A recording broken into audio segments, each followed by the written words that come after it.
아니 국민의힘 얘기 좀 해보겠습니다. 그 김웅정 국민의힘 의원이 오늘 방송에 나와서 재밌는 얘기를 하나 했어요. 뭐요? 그 현역 의원이 이제 한동훈 캠프에 17명 가세했다는 얘기를 하면서 야 정말 강하다 싶으면 17명 아니고 70명이 달라붙어야 맞다. 이거는 인물난이 심하다는 생각이 든다. 왜냐면 옛날에 연판장 돌릴 때도 초선들이 순식간에 50명 모였는데 그에 비하면 너무 작은 지지세라는 주장을 하면서 이 얘기를 했습니다. 어떤 의원 같은 경우에는 김건희 여사님이 직접 보냈다고 하는 텔레그램을 보여주면서 나는 공천 받는다라고 자랑하고 다녔는데 그 사람이 지금 어딨냐? 한동훈 캠프에 있다는 얘기를 한 겁니다. 일종의 어떻게 보면은 폭로에 가까운 건데 이렇게 여기 붙었다 저기 붙었다 하는 사람 원래 많아요 정치권에? 아니 정치권에도 많지만 국민의힘에 네. 진짜 많죠. 제가 그래서 항상 국민의힘을 해석할 때 욕망의 렌즈와 기회주의의 숟가락을 놓고 이거 분석을 해야 아주 정확하게 볼 수 있다.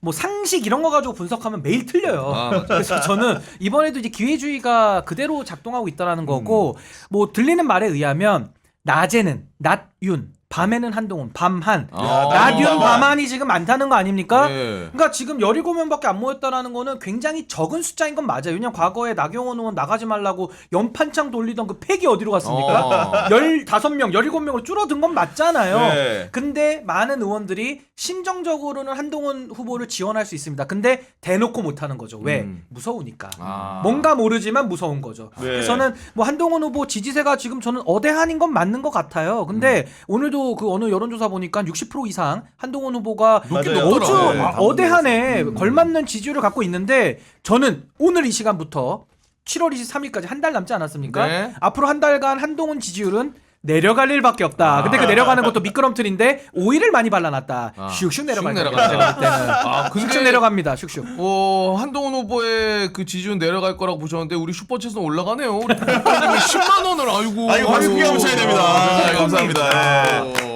경향 TV를 살리시는 분들이 예. 비슷한 생각인데 사실 이제 한동훈 잠시만 우리 코코코님 얘기하는 아직 안 끝났어요. 아니 오징어 TV 아니라고 막하네 지금. 뭐 하시는 보니까 거예요, 지금? 예. 대표님 요거는 사과하셔야 될 것 같아요. 10만 원은 10만 원 정말 가끔씩 들어오는. 예. 아 너무 감사합니다. 기본 3분 코코코님. 대화 나눠야 됩니다. 잠시 코코코님을 예, 위해서 예. 노래 한 곡 해야 되지 않을까요? 아니 근데 참고로 코코코님은 저희 어머니가 아들이 나오는 방송을 여러 군데 체크를 하시잖아요. 예, 예. 코코코님이 어디서 이렇게 주로 활동하시는지도 네. 저희 어머니가 알고 말씀을 해주시더라고. 아. 지난주에도 사실은 비슷하게 이제 보내주셔가지고 저희가 이제 어머니께 집에 난 갔더니 또 코코코님이 어머님이야. 나도 그렇게 얘기하시는 줄 알았는데. 그거는 아니고요. 그게 아니고요? 네네. 뭐 여하간 이렇게 뭐 낮에는 윤석열, 낮윤 밤한. 밤한 이런 얘기가 나올 정도인데 보니까 우리가 지금까지 친윤계로 알고 있었던 국회의원 분들도 갑자기 한동훈 편이라고 주장하고 나서는 분들이 좀 나오는 것 같아요, 오 대표님. 배현진이 들어갔어요. 말 갈아탔습니다 이번에. 네. 이분은 홍준표 아니에요, 근데 이렇게. 아 네. 시작은 홍준표인데 네. 윤석열 찍고 정거장 한번 찍고 이번에 한동훈 정거장으로 갔죠. 그러니까요. 찍고 예. 넘어갔습니다. 이거 어떻게 보시는데 대표님? 근데 일단 딴 문제를 하나 짚으면은 사실 이제 이 배현진 의원이든 뭐 이런 분들이 지금 한동훈 캠프에다 다 보좌진을 보냈다고 해요. 보좌진을 예, 보냈다. 보좌진 자기의 보좌관들을 다 거기 보내가지고 캠프에다가 지원을 하고 있는데 국민의힘의 이제 당규에 보면 국회의원이 직접 다른 타 의원의 선거운동을 해줄 수가 없다고 되어 있는데 이거를 우회해서 자신의 의원 보좌관들을 다 거기 보내가지고 선거운동을 시키고 있습니다. 그런데 사실 이제 국민의힘 당규에도 문제가 되지만은 사실 세금으로 의원의 입법 활동을 지원하라고 해준 어떤 그 보좌관들을 그러네. 당 선거 대표에 줄 서기 위해서 그 캠프에다가 보내서 선거 운동을 대신하게 시킨다. 이건 좀 자, 문제가 여기서 하나 있죠. 질문 갑니다. 오. 지난번 대선 후보 출마 시에 용해인 의원실 보좌님 파견 받았습니까? 안 받았습니까? 일단 제가 보좌관이었었고요. 하지만 제가 이제 그만두고 출마를 했죠. 그만두고 나오죠. 그만두고. 아. 이게 이제 이때 당시에는 본인 의원의 선거 운동인 것이죠. 네. 의원이 곧 당 대표였으니까 그때는 네. 그런 상황인데 이게 좀 다르죠. 갑자기 목소리 작아졌어요. 아니 근데 이제 국민의힘의 이제 경선이 이제 구도가 결정이 돼서 이제 상당히 뜨거워질 겁니다. 왜냐하면 거의 올드 보수와 뉴 보수가 거의 일대 결전을 하는 거거든요. 이번에 밀리면 거의 그 세력은 이 당에서 정치 못하겠다라는 절박감을 가지고 하고 있기 때문에 그 절박감을 우리가 뭐 배현진 의원의 이런 기회주의적인 처신으로도 알 수 있지만은 홍준표 시장의 그 구구절절한 이야기 들어보십시오.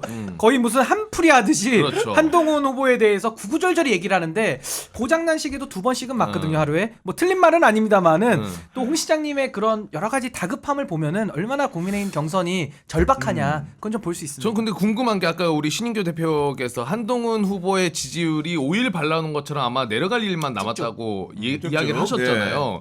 근데 그게 왜냐면 지금 현재로서는 굉장히 높은 상황인데 어떤 이유에서 그게 좀 내려갈 거라고 그 지금의 이미지로 득표율이 올라가 있는 거죠. 그러니까 쉽게 말하면 이미지 정치라는 게 한동훈이라고 하는 젊음. 그리고 뭔가 이렇게 신선함. 그러니까 긁지 않은 복권이다라는 느낌이 있는 건데 사실상 보면요 이미 긁어봤죠. 총선 때 대패하지 않았습니까? 근데 제가 말씀드리는 당원들의 실질적인 선택은 이제 한 달 뒤에 나오는데 이게 작동할 거라고 봐요. 한동훈 후보가 나와서 차라리 친윤을 외쳤으면은 당대표 됐을 겁니다. 오히려? 근데 나와가지고 어정쩡한 자세로 반윤을 하고 있거든요. 그러니까 이렇게 됐을 때는 보수 지지자들은 탄핵의 트라우마가 또 작동이 되는 거예요. 그렇지만 안 그래도 그 극우 유튜버 쪽에서는 정체성 문제 삼고 있지 않습니까?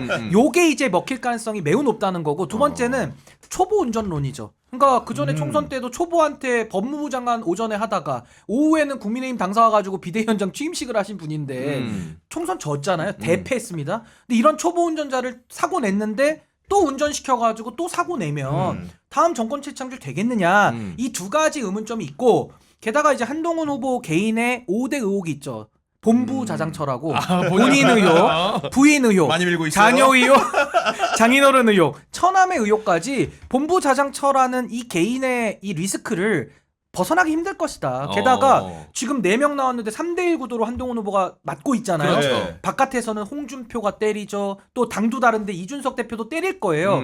그렇게 되면은 이 맷집이라는 게 있어야 되는데 한동훈 후보가 정치적 맷집이 얼마만큼 있느냐. 전 거기에 대한 물음표가 있기 때문에 지지율이 앞으로는 내려갈 일밖에 없다. 그것도 아주 빠르게 아니 내려갈 아까 거라고 우리 신 봅니다. 대표님이 어정쩡한 태도를 좀 지적을 하셨는데 지난번에 이제 우리가 디올백 사건을 두고선 KBS의 박장범 앵커가 방송 중에 조그만 파우치라고 했다가 그러죠, 문제가 맞아, 됐는데 이 사안을 명명하기를 한동훈 그 전 비대위원장 같은 경우에는 가방 사안이라고 하더라고요. 가방 사안이 뭐야 도대체? 디올 가방. 뭐예요 뭐 디올 도대체?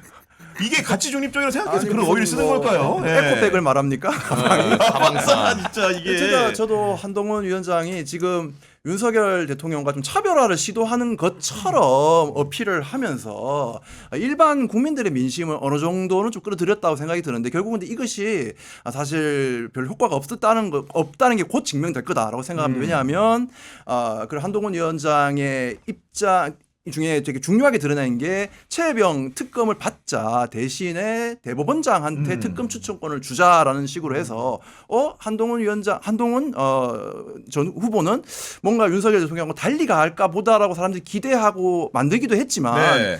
사실 이제 일각에서는 이것이 결국 대통령에게 거부권을 결국 줄 명분을 만들어 주려는 거 아니냐. 우리가 이렇게까지 대안 제시를 했지만, 개방적으로 네. 대안 제시를 했는데도 민주당이 폭주를 했다라는 식으로. 하지만 국민들이 바보가 아니거든요. 국민들이 뭐 대법원장에게 이제 뭐 추천권을 주냐 안 주냐 문제가 아니라 이건 결국 윤석열 대통령 본인의 의혹이기 때문에 네. 나중에 결국 윤석열 대통령이 이걸로 거부권을 행사할 때 한동훈 후보가 어떤 입장을 보이느냐가 민심을 다시 한번 바꿔놓을 거라고 생각됩니다. 네. 그때의 애매한 입장을 결국 취하면은 민심의 어떤 그런 지지나 호응은 이제 바로 이제 빠져나갈 것이고 그렇다면 지금 현재 국민의힘 내부에서의 지위도 안정적이라 할 수 없는 것이죠. 근데 저는 이게 그 김원중 가수의 쇼라는 노래가 있어요. 끝은 없는 거야? 쇼 끝은 네. 없는 거야. 전 그 네. 가사가 생각이 날 여기서 한거 정도로 아니죠? 아닙니다. 아닙니다.